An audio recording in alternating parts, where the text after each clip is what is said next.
When I was around 8 years old, I accidentally broke a vase that meant a lot to my stepmom. She never really seemed to like me much, and she gave my dad an ultimatum. It's either her or me. I was sure my dad would choose me because we were really close, but that night he said I was going to stay at Grandma's. I couldn't believe it until I actually got there, and he left. That moment changed something inside me. He called me every day and tried to visit as much as he could, but I couldn't pretend to be happy because I wasn't home. I stopped pretending pretty quickly. Looking back, I realized I acted like I didn't feel anything towards him. No anger or sadness, just numbness. Sometimes I overheard my dad complaining to Grandma about how I had changed. When I was 9, I told my mom I wanted to live with her all the time because I couldn't stand talking to my dad or seeing him anymore. Even though her apartment was small, she agreed. Honestly, I slept in her bed until I moved in with my fiancé. But I didn't mind because she's my mom, and it was better than being alone in my own room with him around. My mom and I got really close, and she signed me up for after-school activities so I could avoid my dad, and eventually, we just stopped talking to each other. I'm grateful for it because it meant I didn't have to be around him. A few years ago, my stepmom had a baby, and everyone was celebrating. But I was glad I wasn't there and hadn't even met the kid yet. I only saw him on special occasions or when they visited Grandma's house when I happened to be there. My fiancé proposed to me recently in a low-key way, and I only told a few family members about it. Now even Grandma knows how little I talk to my dad and how I keep him out of the loop. So it was a shock when my dad called me, inviting me to a family dinner to meet my fiancé and my new baby brother. I made up an excuse because I wasn't interested. Turns out Grandma spilled the beans, and I got angry with her for telling my dad about my engagement. Then my dad texted me, scolding me for taking my issues out on Grandma. I hate to admit it, but he was right about that. He sent me to Grandma's because he couldn't deal with me, and now he wants us to play happy family? Not happening. All I need to tell him is that my fiancé and I, congratulations by the way, have no interest in having dinner with a man who chose his wife over his own child because of a broken vase. And let's not even get started on how my stepmom got away with giving such an ultimatum in the first place. He's reaping what he sowed, no doubt about it. Speaking as a father myself, there's no way I'd ever prioritize a girlfriend over my own child, especially not for something as trivial as a vase. I'd probably burst out laughing if she ever tried to give me an ultimatum like that. It seems like both dad and stepmom are a match made in heaven, if you ask me. Honestly, I'd be tempted to send them a goodwill vase with a sarcastic note like, "Since you missed the wedding, here's a vase you can walk down the aisle anytime you want." Or maybe even a photo of the vase dressed up like a bride. If the OP is Jewish, perhaps she and her fiancé could film themselves smashing vases in a wedding-style video. Oh, but why not send a vase to your dad and stepmom to congratulate them on the new baby, along with a card? You could write something like, "Hope the new baby doesn't break anything too precious. Grandma's not getting any younger raising your kids." Or even, "The day you chose your wife over your own child was the day I stopped being your daughter. Please refrain from contacting me as I have no interest in maintaining a relationship with you." It's powerful and eloquent. And OP, don't forget to apologize to your grandma, but make it clear that you'll have to limit what you share with her if she continues to pass information along to your father. I have 2 sons who are in their preteen years from my previous relationship. My ex and I split up because of various issues, one of which was Emily, a woman he worked closely with for years. They became very close, and she often made remarks to me about how my ex deserved someone better than me and accused me of trying to tear his family apart. Sometimes she even pretended to be his wife at work events, which my ex would just brush off. Besides, he wasn't great at handling finances and other responsibilities. After we separated, my ex officially started dating Emily, which wasn't surprising to me at all. Emily became even more hostile when she realized that my ex's family still liked me and continued to include me in their gatherings, especially when she noticed that my sons weren't thrilled about the situation.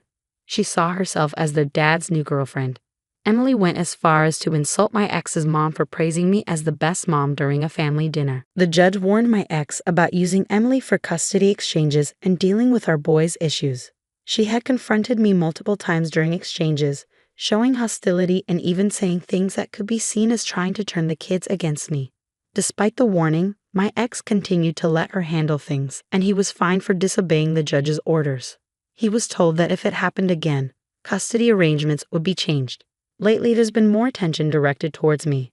Emily, unable to have children of her own, wants the boys to see her as a mother figure. They came to me for guidance, but I refused, stating that Emily wasn't their mother and I wouldn't endorse it after the years of verbal abuse from her. During an awards night at school in June, Emily insisted the boys take photos with her for the school newsletter. But they refused, stating she wasn't their mom. My ex scolded them, but I stayed silent. When X and Emily criticized me for not supporting them and allowing disrespect, I defended the boys, stating that what they said wasn't disrespectful. They accused me of being a bad parent and teaching the kids to disrespect women, but I stood my ground. So am I the one in the wrong here? Definitely not. They were just stating the truth, and it's pretty amusing how they're trying to enforce respect while being disrespectful themselves. Should I consider seeking a modification of custody based on their behavior? Because honestly, your boy's well-being is at risk with these two. She's not their mom, and they're not replacements just because she can't have kids of her own. They're children, and if they don't ease off, they'll only push them away and damage their relationship permanently. What happens when nobody's around to protect them at his place? Will your ex prioritize your sons or his new wife? Let's face it, they were emotionally involved at least. How blind are Emily and your ex?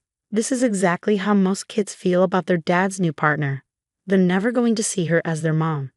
And when she said she wasn't asking but ordering them, their response was spot on.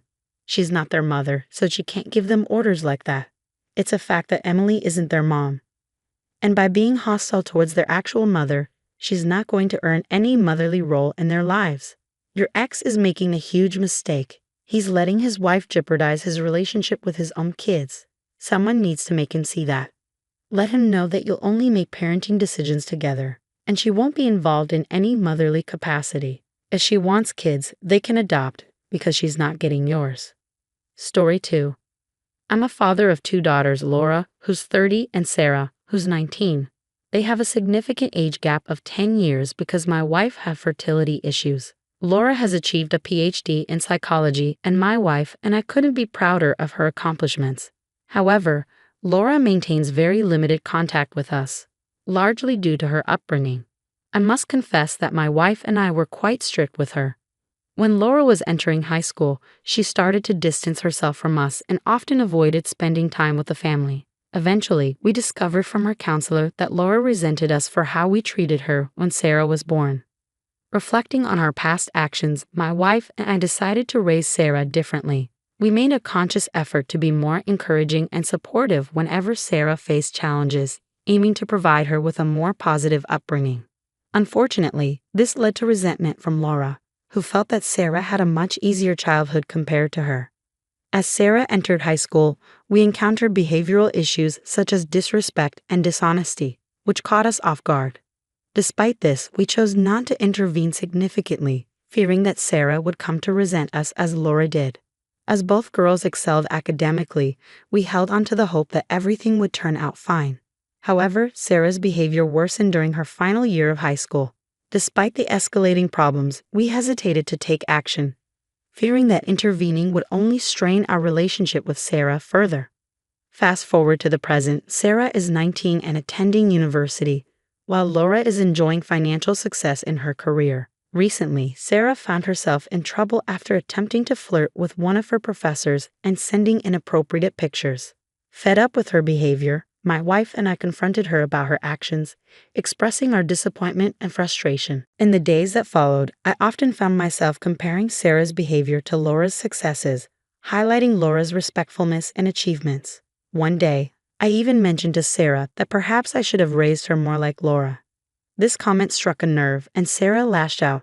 She accused me of mistreating Laura during her childhood, expressed her indifference toward my wife and me, and accused me of favoritism toward Laura. Sarah also revealed that her resentment and disrespectful behavior toward us stemmed from reading a journal that Laura had given her, where Laura had written about the punishments she received from us during her high school years. Story 3. When I was around 8 years old, I accidentally broke a vase that meant a lot to my stepmom. It seemed like she never really liked me, and she gave my dad an ultimatum. It's her or me. I thought my dad would pick me because we were so close. but that night he said I was going to stay at Grandma's. I couldn't believe it until I got there and he left. That moment changed something inside me. He called every day and tried to visit often, but I couldn't pretend to be happy because I wasn't home.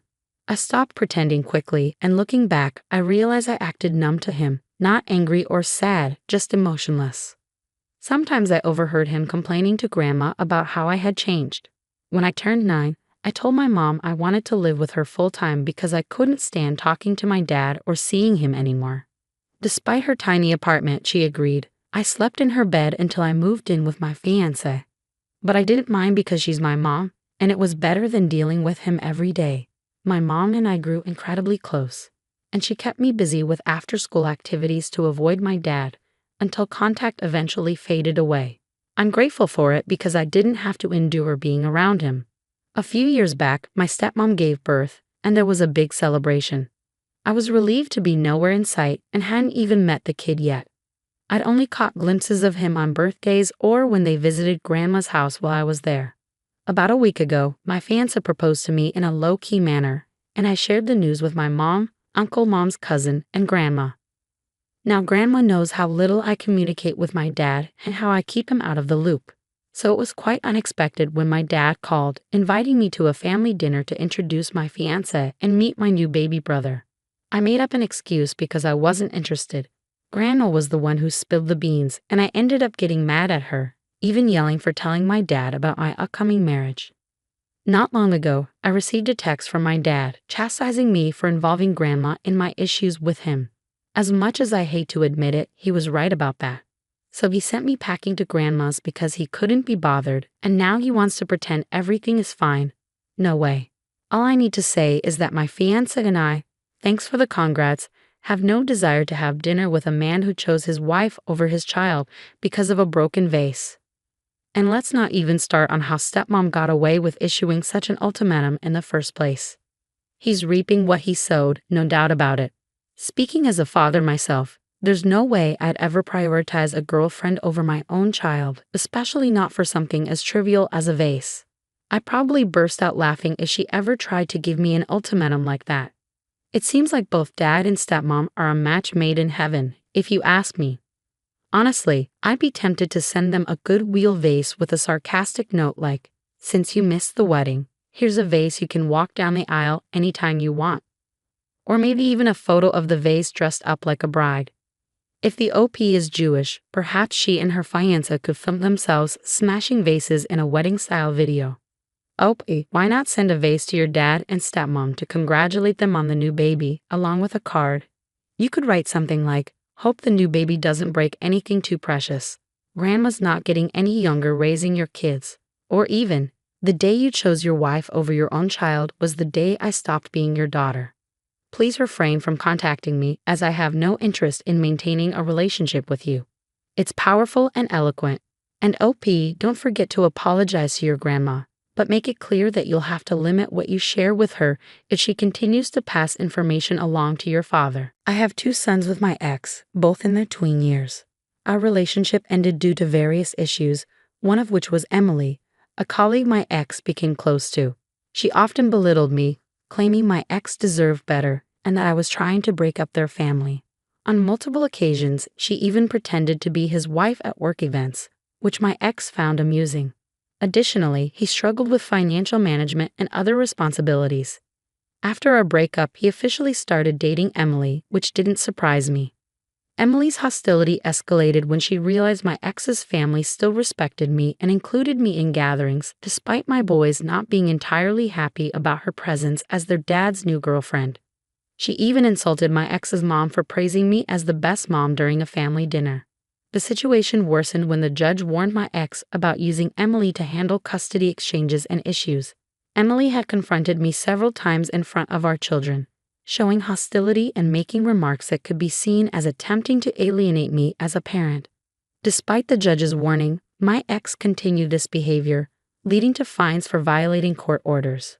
He was warned that if it happened again, custody arrangements would be revised. Lately, there's been a rise in tension directed toward me. Emily, unable to have children, desires the boys to see her as a mother figure. They sought my assistance, but I declined, asserting that Emily isn't their mother, and I won't encourage them to view her as such after the years of verbal abuse from her. During an award ceremony at school in June, the boys were asked by Emily to join her in photos for the school newsletter. They declined, stating she wasn't their mom, so she couldn't make such requests. Despite their refusal, my ex reprimanded the boys, while I remained silent. When confronted about not supporting them, I defended the boys, explaining that their response wasn't disrespectful. However, my ex and Emily insisted I should have intervened and not allowed such perceived disrespect. They accused me of being a bad parent, claiming I shouldn't have allowed the boys to act that way, and accused me of teaching them to disrespect women. So here I am, wondering if I'm the one at fault. No, you're not. They simply stated the truth. It's also quite amusing how they're insistent on avoiding disrespect. But does this behavior warrant revisiting custody arrangements in your favor? Frankly, the mental well-being of your boys is at stake with these two. She isn't their mother, and are not substitutes because she has fertility issues. They're just kids, and if they don't back off, they'll only alienate them and damage their relationship irreparably. What happens behind closed doors at his place when no one's there to protect them? Would your ex prioritize your sons or his new wife? Let's not ignore the emotional affair they had, at the very least. How blind can Emily and your ex be? This is precisely how most kids feel about their dad's new partner, and they're unlikely to accept her as their mom. As for her assertion that she wasn't asking, in essence, she was commanding them, their response was appropriate. She's not their mother, so she can't dictate to them that way. Emily isn't their mother. That's a fact. By being hostile to their mother, she won't play a maternal role in their lives. Your ex is making a mistake. He's allowing his wife to jeopardize his relationship with his own kids. You need to make that clear to him. Tell him that you'll only make parental decisions with him, and none will involve her as a mother. If she wants kids, they better adopt because she's not getting yours. Story 4. I'm a 55-year-old father with 2 daughters, Laura, age 30, and Sarah, age 19. There's a significant 10-year age gap between them due to my wife's fertility issues, which is important to note. Laura has achieved a PhD in psychology, and my wife and I couldn't be prouder of her accomplishments. However, Laura maintains minimal contact with us, largely due to her upbringing. I must confess that my wife and I were particularly strict with Laura. As she entered high school, she began to distance herself from us, often refusing to spend time with the family. It wasn't long before we discovered through her counselor that Laura harbored resentment towards us for how we treated her when Sarah was born. Reflecting on our past mistakes, my wife and I made a conscious decision to raise Sarah differently. We aimed to provide her with encouragement and support, unlike the treatment Laura received. Despite our efforts, Sarah's teenage years were not without challenges. Issues such as disrespect and dishonesty arose during her high school years, leaving us perplexed as to their origins. Nevertheless, we tolerated her behavior, fearing that intervening would only result in her resenting us, similar to Laura. Both Laura and Sarah excelled academically, leading us to believe that we were on the right track. However, Sarah's behavior deteriorated during her final year of high school, yet we hesitated to take action, fearing that she would come to despise us as Laura did. Fast forward to the present, Sarah is 19 years old and attending university, while Laura enjoys financial success in her career. Recently, Sarah found herself in trouble after attempting to flirt with one of her professors and sending him inappropriate pictures. Fed up with her behavior, my wife and I decided it was time to confront her. We expressed our disappointment and frustration, raising our voices in the process. In the days that followed, I frequently reminded Sarah of Laura's accomplishments and exemplary behavior. At one point, I even suggested that I should have raised her in the same manner as Laura. This comment sparked a strong reaction from Sarah. She lashed out, accusing me of mistreating Laura during her childhood and showing favoritism towards her. She expressed her disregard for my wife and me, claiming that my remarks had deeply hurt her. Additionally, she confessed that she had been acting rudely towards us after reading the journal that Laura had written during high school. In the journal, Laura detailed how we used to discipline her, which evidently affected Sarah's perception of our parenting.